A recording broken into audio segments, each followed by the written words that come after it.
కేత్కీ రూపాలు మార్చే చాలా అందమైన నాగుపాము.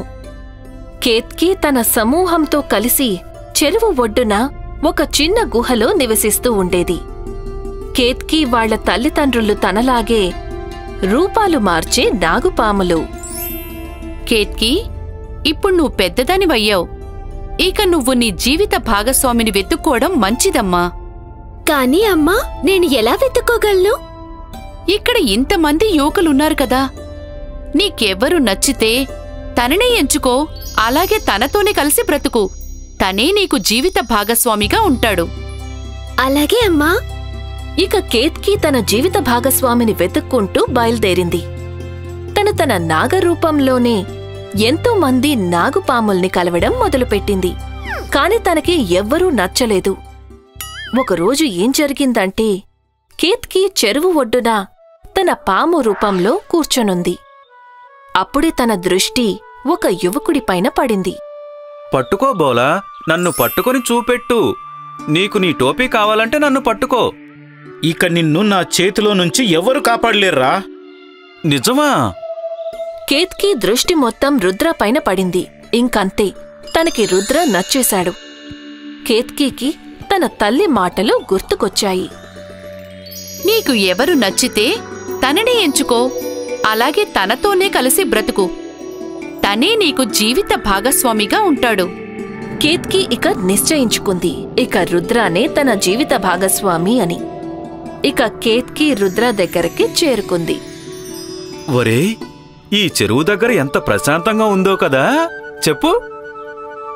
ఒరేయ్, ఎక్కడైతే ప్రశాంతంగా ఉంటుందో అక్కడ ప్రమాదం ఉంటుందని అమ్మ చెప్పింది కదా మనతో.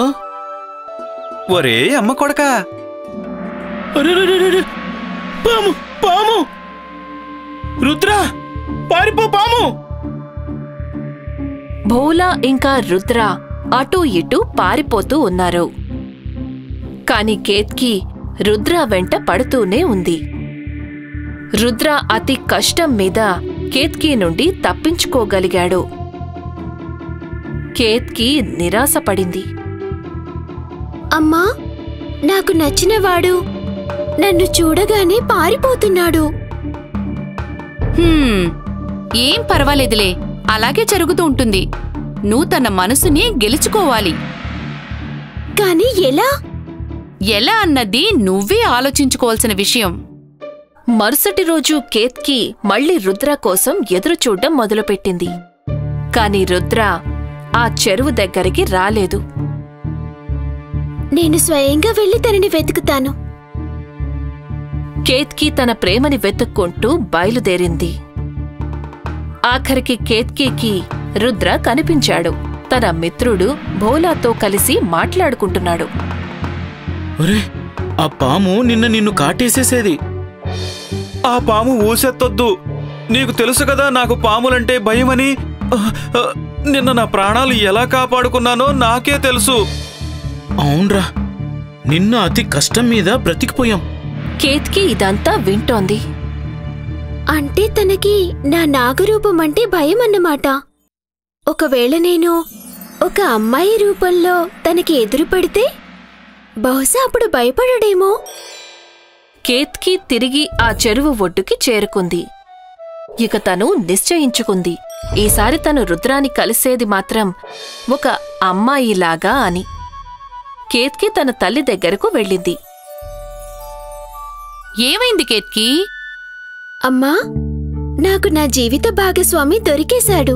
కాని అతని కోసం నేను మిమ్మల్ని వదులుకోవాల్సొస్తుందేమో. అందులో తప్పే ఉందమ్మా.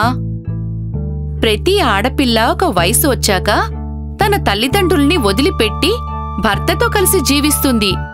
అదే ఆనవాయితీ.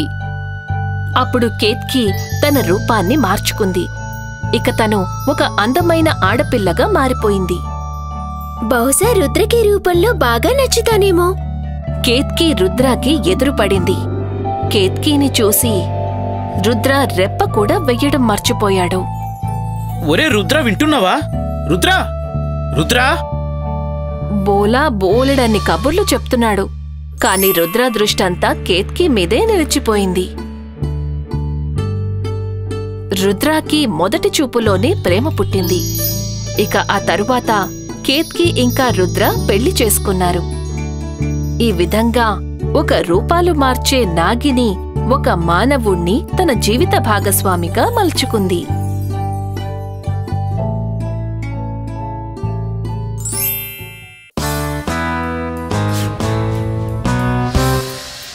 రామ్గఢ్లో ఉంటున్న పేద రైతు అయిన మిథున్కి పెళ్లయింది. చాలా ఏళ్లు గడిచిపోయాయి. మిథున్ భార్య అయిన రాణికి ఎప్పుడూ దిగులుగానే ఉండేది, వాళ్ళకి ఇంకా పిల్లలు పుట్టలేదు అని. అప్పుడు ఒకరోజు మిథున్ ఇంకా రాణి కలిసి వాళ్ల ఊర్లో ఉన్న నాగదేవతను పూజించారు. అమ్మా నాగదేవత, నాకొక బిడ్డని ప్రసాదించు తల్లి. ఇద్దరూ నాగదేవతను ప్రార్థించారు. అలాగే వాళ్లు నాగదేవతకు పాలను నైవేద్యంగా కూడా పెట్టారు. ఆ తరువాత నాగదేవత పూజ ఫలించింది. పెళ్లైన ఇన్నాళ్ల తరువాత రాణి కడుపుతో ఉంది. కాని తనకి కొడుకు పుట్టినప్పుడు ఊరంతా చాలా ఆశ్చర్యపోయారు. ఎందుకంటే తను ఒక పాము పిల్ల కాబట్టి. ఊళ్ళో వాళ్లంతా కలిసి మిథున్కి చాలా నచ్చచెప్పడానికి ప్రయత్నించారు, తను ఆ పాముని వదిలించుకోవడమే మంచిది అని. కాని మిథున్ ఇంకా రాణి తన బిడ్డని నాగదేవత ఆశీర్వాదంగా భావించి పెంచడం మొదలుపెట్టారు. చూస్తూ ఉండగానే 20 సంవత్సరాలు గడిచిపోయాయి. ఇక ఇప్పుడు రాణికి మళ్ళీ దిగులు మొదలయ్యింది. మళ్ళీ ఏమైంది నీకు? ఇప్పుడంతా బానే ఉంది కదా? అవును, అంతా బానే ఉందిలేండి. మన అబ్బాయి ఇప్పుడు పెద్దవాడయ్యాడు. దాని సంగతేంటి? ఇప్పుడు మనం దాని గురించి ఏం చేయగలం? నేను తన పెళ్లి గురించి మాట్లాడుతున్నాను. కానీ మన అబ్బాయిని ఎవరు పెళ్లి చేసుకుంటారు చెప్పు? ఎవరో ఒకరు ఖచ్చితంగా ఉండే ఉంటుందిలేండి. ఇక ఇప్పుడు మిథున్ తన కొడుకు కోసం పెళ్లి కూతుర్ని వెతకడానికి బయలుదేరాడు. మునీశ్వర, నా బిడ్డ ఒక నాగుపాము. తను నాగదేవత ఆశీర్వాదం వల్ల మాకు జన్మించాడు. మీరు నాకు తన కోసం మంచి పెళ్లి కూతుర్ని వెతకటానికి సహాయం చేయగలరా? ఒక నాగుపాముతో పెళ్లికి కేవలం పాము జాతికి చెందిన నాగవంశీకులు మాత్రమే ఒప్పుకుంటారు. వాళ్ల గుంపంతా ఉత్తర దిశగా ఉన్న ఒక అడవిలో ఉంటారు. మిథున్ ఆ జాతి వాళ్లని వెతుక్కుంటూ బయలుదేరాడు. ఉత్తరంలో ఉన్న అడవిలో తనకి ఆ గుంపు కనపడింది. ఆ జాతి పెద్దతో మిథున్ మాట్లాడాడు. అయితే ఇదా సంగతి. నేను నా కూతురి వివాహాన్ని నీ కొడుక్కిచ్చి వివాహం జరిపించడానికి సిద్ధంగా ఉన్నాను. ఇక వెంటనే అదే చోట మిథున్ రాణిల సమక్షంలో వాళ్ళ అబ్బాయి నాగేష్ ఇంకా నీలిమకి పెళ్లి జరిగిపోయింది. పెళ్లైన తరువాత నీలిమ, నాగేష్లు మిథున్ వాళ్ల ఇంట్లోనే ఉండేవాళ్లు. ఒక పున్నమి రాత్రి నాడు నగేష్ తన పాము రూపాన్ని విడిచాడు. ఇక తను ఒక అందమైన యువకుడిగా మారాడు. అది చూసిన నీలిమ చాలా ఆశ్చర్యపోయింది. ఓరి భగవంతుడా, నేనిప్పుడే వెళ్ళి అత్తయ్యగారికి మామయ్యగారికి చెప్పొస్తాను. నీలిమా, నువ్వేమీ చెప్పొద్దు. సమయం వచ్చినప్పుడు అన్నీ అవే సర్దుకుంటాయి. ఆ రోజు రాత్రి నుండి ప్రతి రాత్రి నాగేష్ ఒక మనిషి రూపంలోకి వస్తూ ఉండేవాడు.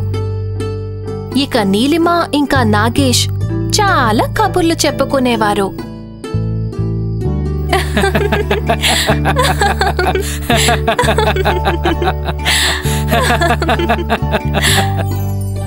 ఒక రోజు రాత్రి మిథున్కి ఏవో మాటలు వినపడ్డాయి. తను కిటికీలో నుండి తొంగి చూసేసరికి నాగేష్ ఒక పాము కాకుండా ఒక మనిషిగా కనిపించాడు. తను ఆశ్చర్యపోయాడు. తనకేమీ అర్థం కాలేదు. తను ఏదో ఒకటి చేద్దామనుకున్నాడు. తను తన భార్య దగ్గరికి వెళ్ళాడు. రాణి, నిద్రలే, త్వరగా లే.